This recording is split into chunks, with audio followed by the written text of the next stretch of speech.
Hello friends, आप सभी का अपने एचडीएस ट्यूटोरियल पर स्वागत है। तो आज हम लोग क्लास 7 का कुछ इंपॉर्टेंट क्वेश्चन देखेंगे सब्जेक्ट साइंस से। ठीक है, साइंस सब्जेक्ट का कुछ इंपॉर्टेंट क्वेश्चन देखेंगे, एमसीक्यू क्वेश्चन देखने वाले हैं। तो वीडियो काफ़ी इंपॉर्टेंट, वीडियो को पूरा देखिएगा और अगर कहीं पर दिक्कत होता है तो आप मुझे कमेंट कर सकते हैं, मैं डाउट सेशन में सब क्लियर कर दूंगा।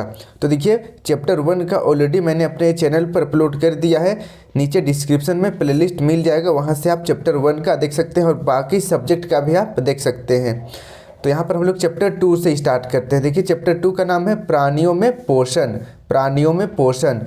पहला क्वेश्चन देखिए, अमीबा में भोजन का पाचन कहाँ होता है? पहला ऑप्शन देखिए केंद्रक में, दूसरा ऑप्शन है कुटपाद में, तीसरा भोजन रसधानी में, चौथा इनमें कोई नहीं। तो इसका सही आंसर हो जाएगा ऑप्शन नंबर तीसरा, भोजन रसधानी में अमीबा में भोजन का पाचन होता है। इसे याद करते चलिए या फिर लिखना है तो आप लिखते चलिए, अदरवाइज आप सुनिएगा फिर भी रिवीजन हो जाएगा, आपको याद हो जाएगा। सेकंड क्वेश्चन देखिए, अमीबा अपने उत्पादों का उपयोग निम्न में से किस कार्य के लिए करता है?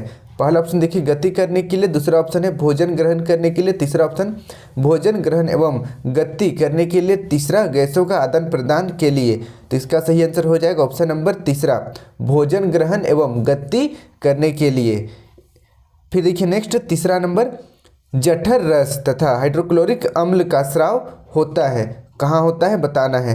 पहला ऑप्शन देखिए अमाशय में, दूसरा मुख गुहा में, तीसरा छोटी आंत में, चौथा ग्रास नली में। तो इसका सही आंसर हो जाएगा ऑप्शन नंबर पहला, अमाशय में जठर रस और हाइड्रोक्लोरिक अम्ल का स्राव होता है। इसे आप याद कर लीजिए या नोट कर लीजिए। अब बढ़ते हैं नेक्स्ट हम लोग 4 नंबर की ओर। स्टार्च नामक कार्बोहाइड्रेट का पाचन शुरू होता है। पहला ऑप्शन है ग्रास नली में, दूसरा अमाशय में, तीसरा मुख गुहा में, चौथा छोटी आंत में। तो इसका सही आंसर हो जाएगा ऑप्शन नंबर तीसरा, मुख गुहा में। कार्बोहाइड्रेट जब हम लोग मुंह में चबाने लगते हैं कोई भी भोजन को, वहीं से कार्बोहाइड्रेट का पाचन शुरू हो जाता है।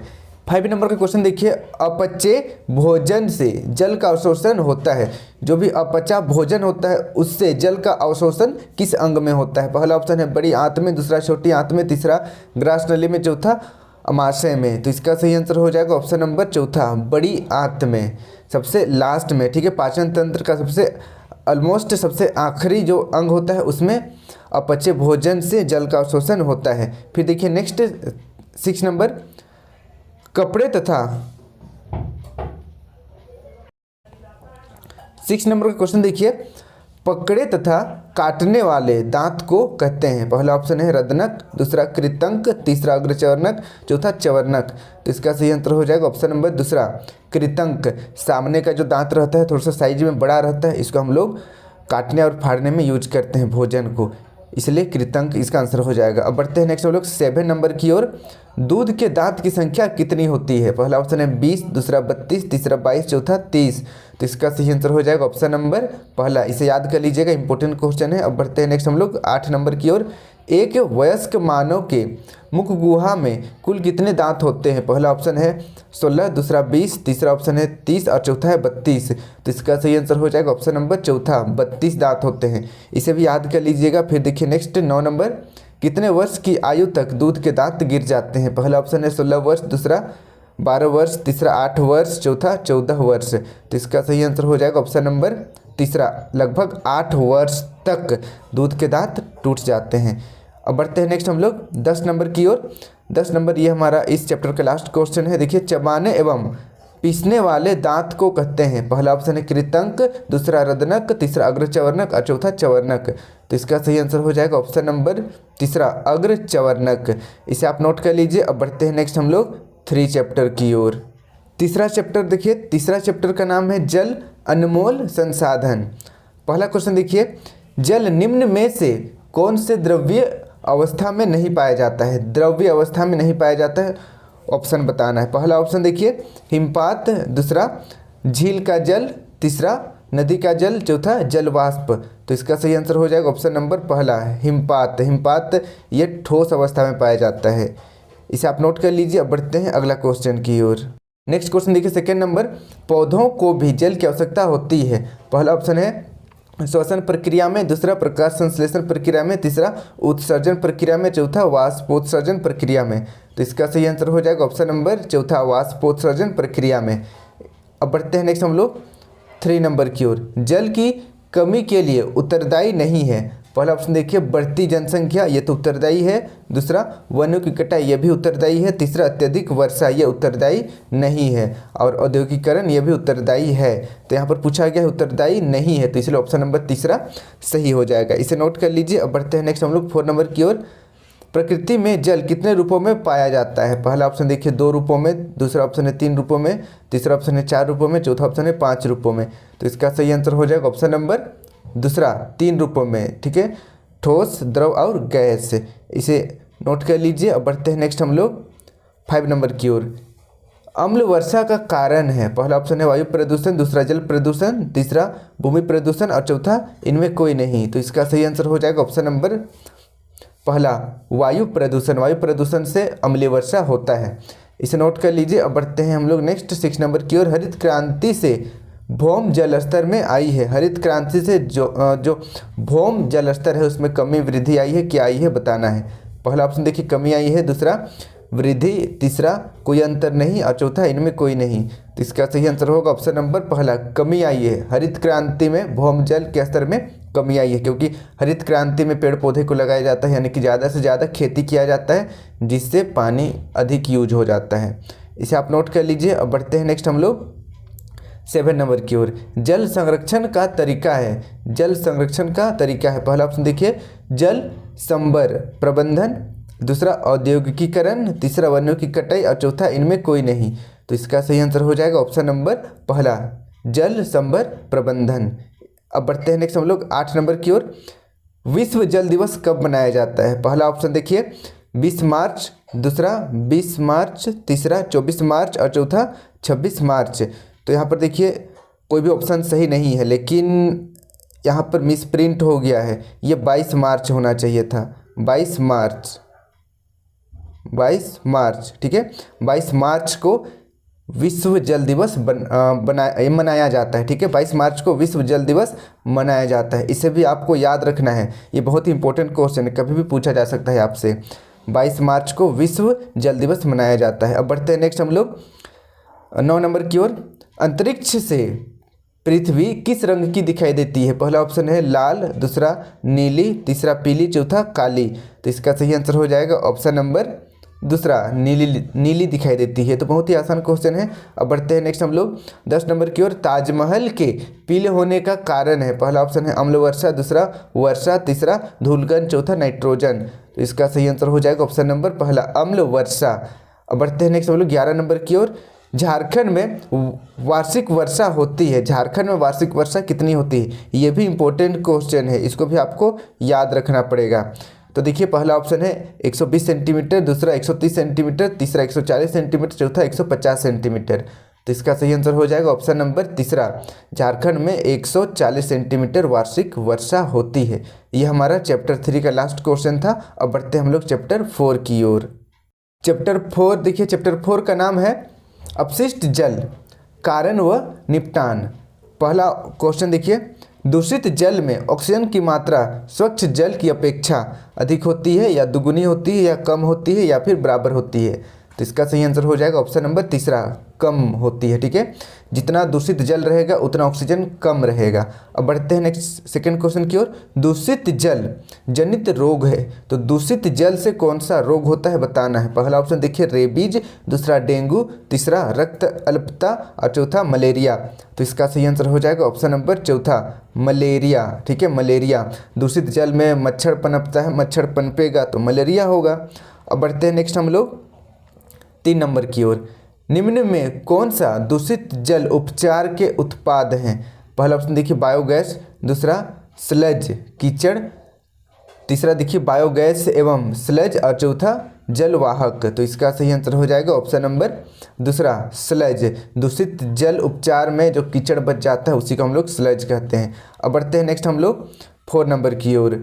4 नंबर का क्वेश्चन देखिए, जैव निम्नलिखित कचरा है। पहला ऑप्शन है लोहा, दूसरा कागज, तीसरा शीशा, चौथा इनमें कोई नहीं। तो देखिए ये क्वेश्चन आ सकता है आपका एग्जाम में। जैव निम्नलिखित कचरा यानी कि वैसा कचरा जो प्रकृति में स्वतः ही विलुप्त हो जाता है, यानी कि कुछ दिन बाद वो सड़ के खत्म हो जाता है, ठीक है। तो देखिए लोहा तो कभी खत्म नहीं होगा। शीशा भी नहीं खत्म होगा। कागज का विघटन हो जाता है, कागज सड़ जाता है और ख़त्म हो जाता है, तो इसीलिए ऑप्शन नंबर दूसरा सही हो जाएगा। अब बढ़ते हैं नेक्स्ट हम लोग 5 नंबर की ओर। जैव अनिम्नीकृत कचरा का उदाहरण है। जैव अनिम्नीकृत कहने का मतलब ऐसा कचरा जो पृथ्वी पर लाखों करोड़ों साल तक रह जाएगा। पहला ऑप्शन देखिए, फलों के छिलके, ये तो तुरंत खत्म हो जाते हैं, ठीक है।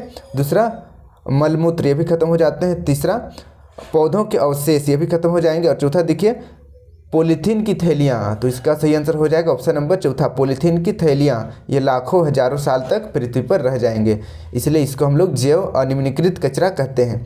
फिर देखिए 6 नंबर, वर्मी कंपोस्ट तैयार होता है। पहला ऑप्शन है जीवाणु से, दूसरा विषाणु से, तीसरा दीमक से, चौथा केंचुआ से, तो इसका सही आंसर हो जाएगा ऑप्शन नंबर चौथा, केंचुआ से।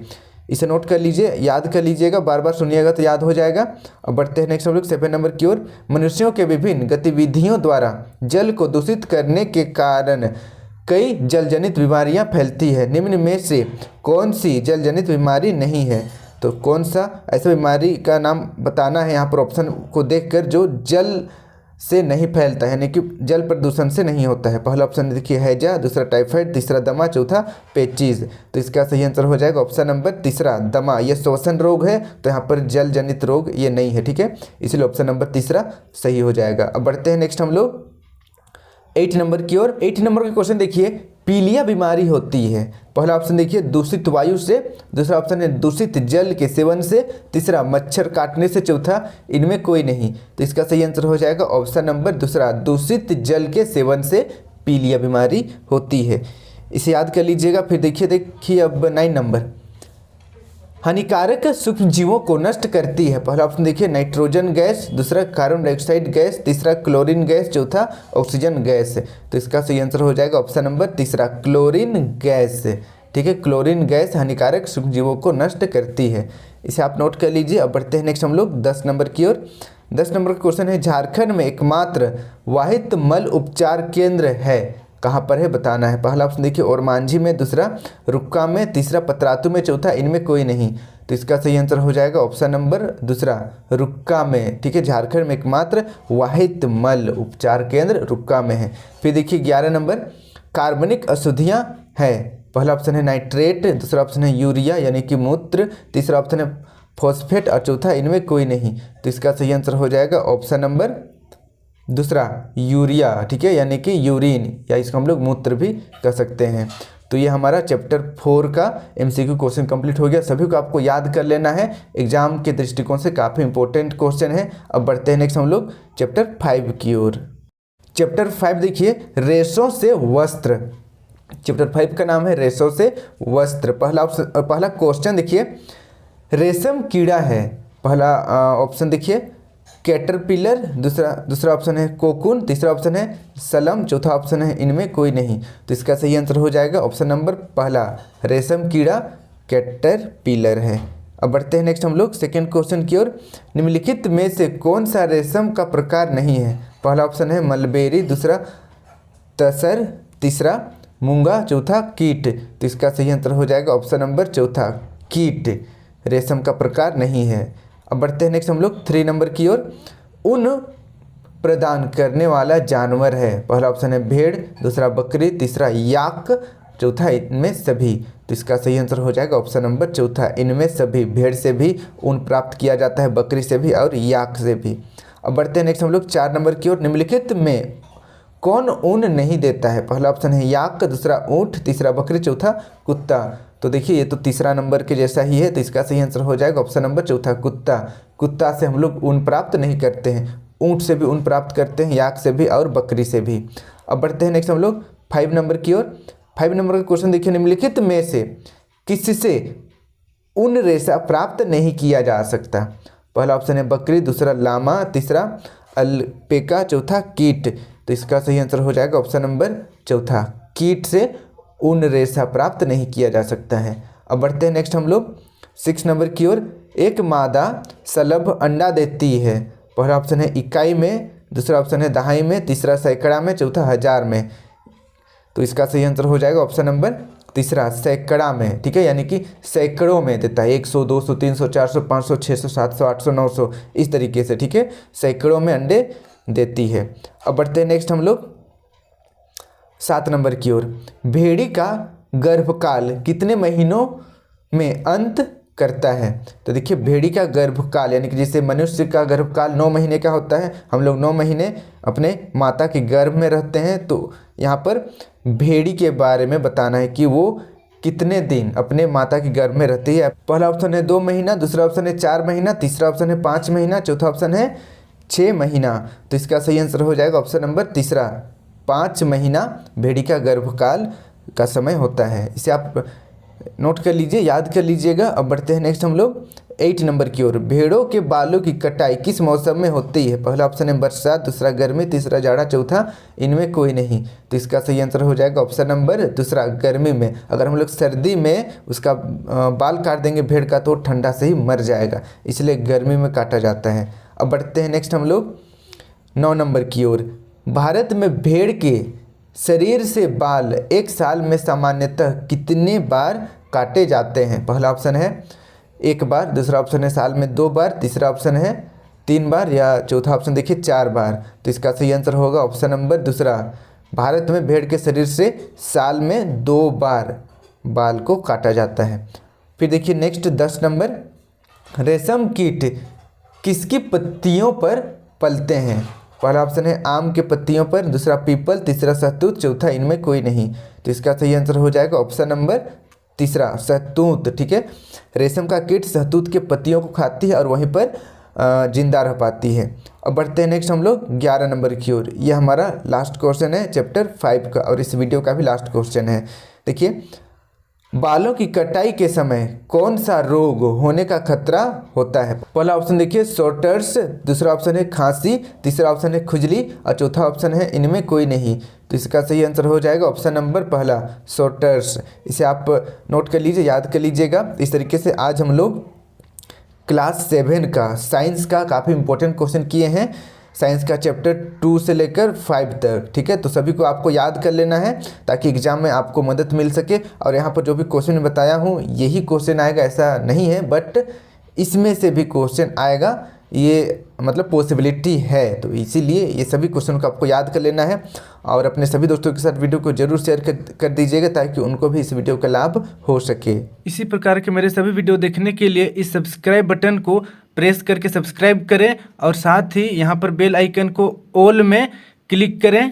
इसके बाद HDS ट्यूटोरियल को टच करें, आपके सामने कुछ इस तरीके का पेज ओपन हो जाएगा। अब आपको प्लेलिस्ट पर टच करना है, आपके सामने कुछ इस तरीके का मेरा सारा प्लेलिस्ट ओपन हो जाएगा, क्लास 6, 7, 8, 9 सब्जेक्ट वाइज और चैप्टर वाइज। तो यहाँ से आप सारा वीडियो मेरा देख सकते हैं। धन्यवाद।